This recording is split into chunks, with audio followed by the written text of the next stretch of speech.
What's up, my people, and welcome to the channel. My name is Diamond, and this is the place where personal finance intersects with the real world to help you achieve your financial goals. And if that's a message you can get behind, then I invite you to join the community. So you're ready to start investing. That's awesome, and I'm excited for you. What I want to do is share with you 10 things that helped me when I started my investment journey. And 5 of these are things I had to learn, and the other 5 are things I actually had to do before I invested my first dollar. And they really set me up for success. And I know your time is precious, so let's jump right in. The first thing I had to do was define what investing means to me. What does it mean to you? The definition of investing is to expend money with the expectation of receiving profit or material result. But what does it mean to you? And this is important because this is going to help you define what to invest in, how to invest, and how much you're going to invest. 2 things that get people twisted up is investing versus trading. If you don't have this defined for you up front, you could find yourself using an investment strategy designed to produce income when you're really trying to build wealth so you don't get the result you want. So make sure you define what investing means for you. The second thing I had to do was set some goals. You have to set some goals. And my number 1 goal is to retire, reach financial independence, and have the option to stop working. And for me, that's not some artificial age. It's a number. And so what me and my wife did was we sat down and figured out how much money would we be comfortable with living off of each and every month. And once we figured that out, okay, now we got that. Now how much do our investment portfolio need to be worth to produce that much money each and every month indefinitely? And you can Google retirement calculator, and I'll even link the one I use down in the description box. But there's tools out there where you can put in these kind of numbers and you can figure this stuff out. But we also have other goals, like sending our kids to college without worrying about how to pay for it. I made a video on 529s and how we're using that tool to fund that goal. Some other things that's on the horizon is in about 6 years, we plan on buying a second house. Another important goal for us is for our kids to be able to self-fund their first entrepreneurial adventure. And all of these require investing. And each one have their own unique strategy. And if you look at the portfolio, they're going to be invested in different ways. And that's because they have different time horizons, they have different amounts, different financial targets that they need to hit. So that's why setting goals are important. It will ensure that you hit your targets. The third thing I had to do was pay off all my consumer debt. I'm talking car loans, student loans, credit cards, it all had to go. And anybody who's not trying to sell you something will tell you to pay off your consumer debt if you want to be a successful investor. And for me, I had to get rid of this because when I looked at my numbers, when I talked about that tool I used to tell me how much money I need to invest each month to hit my retirement number, to hit financial independence, I didn't have that much money extra laying around to invest. But when I added up all my consumer debt, I was like 80% of the way there just by those payments. So I figured if I get rid of that, now I free up all my income. And so my income is what I have available to invest. And without having to pay the banks the money, I can use that money to invest. For me, what I realized was these interest rates was locked in. So it didn't matter what happened in the world. The bank, they were going to get their money. And it was set based off that interest rate. Investing is great and you can make money, but there's no guarantees. So I decided I had to get rid of this. 1, to hit that number so I can be investing enough to hit my financial independence number. But 2, I wanted the most money available at my disposal to invest each and every month, to not just hit the financial independence number, but to hit all these other financial goals that me and my wife had set for ourselves. So consumer debt had to go. And I made a lot of mistakes along the way, and I can help you avoid those. I made a video, you should check it out, on the mistakes I made during my debt-free journey. The 4th thing I had to do, which could easily come in at number 1, is I had to get life insurance. Because investing for me is a way for me to build wealth and reach that financial independence to be able to take care of my family. But what if I don't make it? Because every goal we've set for our family is based off of our income. But if I'm not here, that income is gone. So what happens to my family then? And when you look at it through that lens, life insurance is super cheap. So what I did was I bought a 20-year level term life insurance policy for my family. And I bought enough to be able to replace my income. So what does all that mean? 20 years means that my life insurance is in place for the next 20 years. Level term means the term and the price is locked in and it won't change. And lastly, I bought enough to replace my income.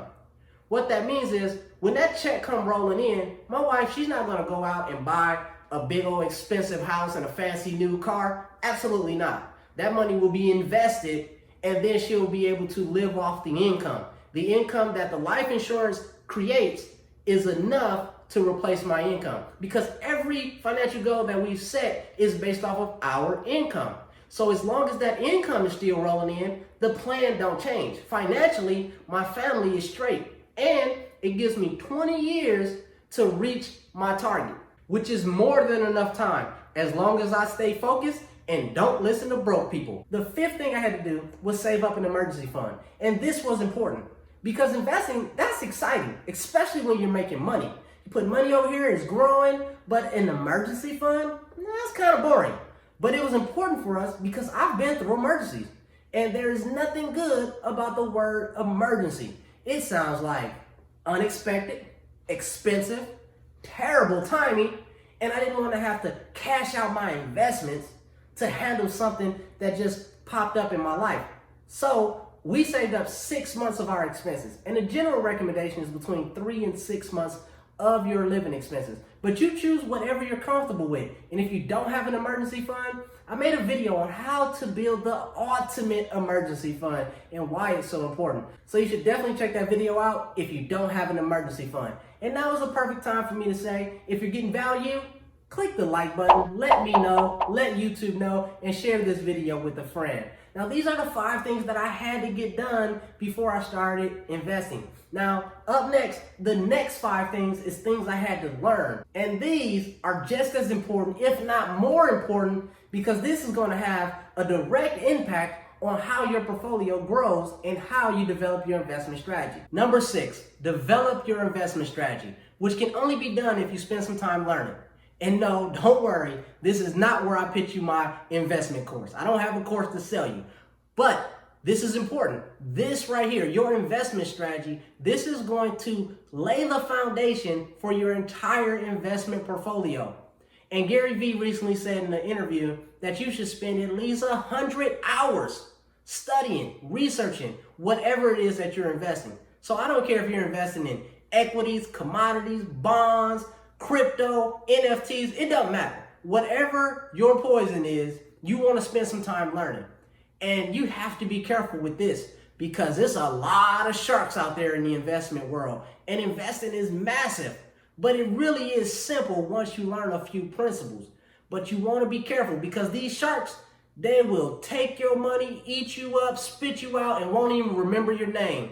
So how did I learn about investing? Well, you've heard me say on this channel before, get you a membership to your library. Go read some of the classics like The Intelligent Investor by Benjamin Graham or A Simple Path to Wealth by J.L. Collins. Even the For Dummies series. You want to learn about ETFs or mutual funds? Go pick up the Mutual Funds for Dummies book by Eric Tyson. And it will get you into the nuts and bolts, the ins and outs of how that particular investment works. Just remember that when you're reading a book or you're reading something online, it's hard for an author not to have an agenda or a bias. So just keep that in mind. If you're looking for somebody to tell you exactly what to invest in, how much to invest, when to move the money around, when to make the trades, if you're looking for that, you're lost. Number 7, understand the different investment vehicles, aka account type. And this is important because the right investment vehicle will work with you and help you achieve your financial goals. The wrong investment vehicle will cause you to be penalized, heavily taxed, overtaxed, and ultimately it can cause you to not meet your financial goals.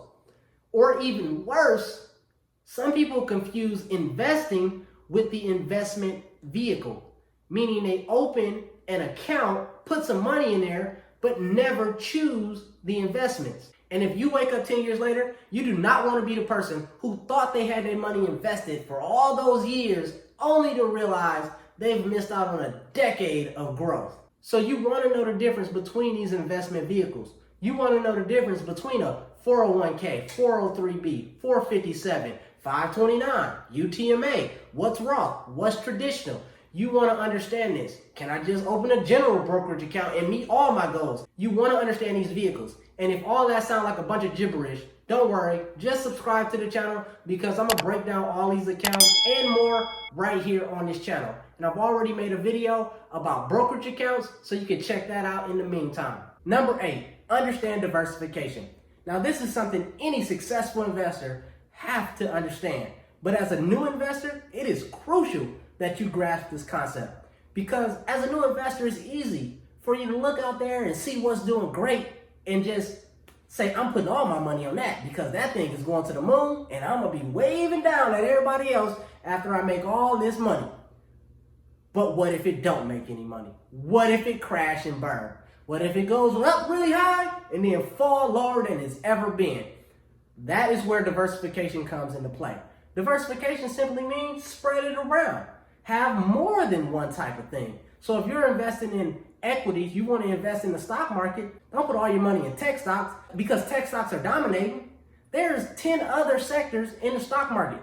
So put your money in some of those other sectors as well. That way, if tech goes down, maybe financials are up and you can balance it out. Number 9, understand your risk tolerance. Now this is part math and it's part gut reaction.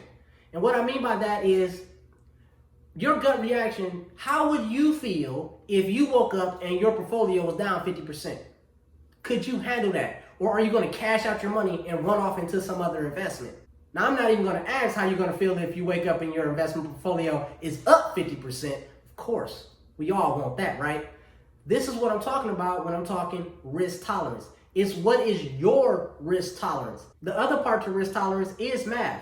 What I mean is, depending on how much time you have to invest, how much money you're going to need, when you're going to need that money, and how big your portfolio is, all of this stuff can play together and it can affect your risk tolerance. For example, if you're 20 years old and you want to retire when you're 55, well, you have 35 years to invest. And as long as you're investing enough money to hit that target at 55, you have a very high risk tolerance. Meaning that if the market goes way up and comes way down, you can handle that because the chances of you not hitting your target because the market was up and down is going to be slim to none because you have such a long time horizon. Last but not least, number 10. Number 10 is start investing and never stop.